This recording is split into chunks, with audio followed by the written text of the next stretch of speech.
রব্বানা যালামনা আনফুসানা ওয়া ইল্লাম তাগফির লানা, আপনি যদি ক্ষমা না করেন, ওয়া তারহামনা, আপনি যদি দয়া না করেন, লানাকুনান্না মিনাল খাসিরিন, আমি ক্ষতিগ্রস্তের অন্তর্ভুক্ত হয়ে যাব, জালেমদের অন্তর্ভুক্ত হয়ে যাব। তাহলে আদম আলাইহিস সালাম সর্বপ্রথম স্বীকৃতি দিলেন, হে রব, আমি অন্যায় করেছি, আপনার কাছে ক্ষমা চাচ্ছি, আপনি যারা ক্ষমা করনিওয়ালা কেউ নাই।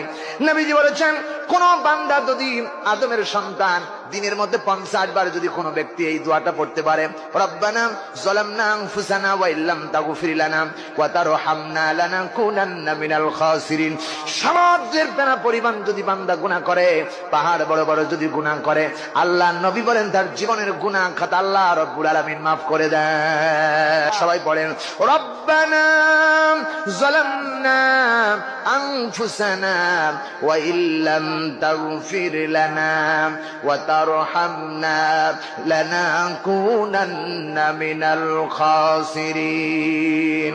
হায় আল্লাহ, আমি অন্যায় করেছি, অত্যাচার করেছি, আমার নফসের উপরে জুলুম করেছি, আপনি যে ক্ষমা করে দেন, আপনি ছাড়া কোনো ক্ষমতাকারী নাই, আপনি যদি ক্ষমা না করে দেন, আমি নিশ্চয়ই জালেমদের অন্তর্ভুক্ত হয়ে যাব। আল্লাহর কসম করে বলি, আদম আলাইহিস সালাম কেবলমাত্র আরাফাতের ময়দানে দাঁড়িয়ে এই কথাগুলো যখন আল্লাহরে শোনায় দিলেন, আল্লাহ রব্বুল আলামিন সঙ্গে সঙ্গে তার জীবনের সব পাপগুলো মাফ করে দিলেন। নবী বলেন, কোন সন্তান, আমার আদমের সন্তান, এই দোয়াটা যদি 50 বার দিনের মধ্যে তেলাওয়াত করতে পারে, তার জীবনে যত গুনাহ আছে সব গুনাহ খাতা আল্লাহ রব্বুল আলামিন মাফ করে দিবেন। সুবহানাল্লাহ বলেন না? আমার ভাইরা, কারণ আল্লাহ রাব্বুল আলামিন তওবাকারীকে ভালোবাসেন। আল্লাহ রাব্বুল আলামিন বলতেছেন, তওবা যদি করতে হয় তাহলে তওবায়ে নাসুহা করো, নাসুহায়ে তওবা করো। আল্লাহ তাআলা কোরআনে কারীমের মধ্যে বললেন, ইয়া আইয়ুহাল্লাযীনা আমানু তুবু ইলাল্লাহি তাওবাতান নাসুহা আসা রাব্বুকুম আইয়ুকাফফিরা আনকুম সাইয়্যাতিকুম ওয়া ইউদখিলাকুম জান্নাতিন তাজরি মিন তাহতিহাল আনহার। কোন বান্দা যদি আল্লাহ বলেন, ও আমার ইমানদার বান্দারা, ইয়া আইয়ুহাল্লাযীনা আমানু, ও ইমানদার বান্দারা, তুবু ইলাল্লাহি তাওবাতান নাসুহা, যদি তোমরা খাঁটি দৃঢ় তওবা করতে পারো।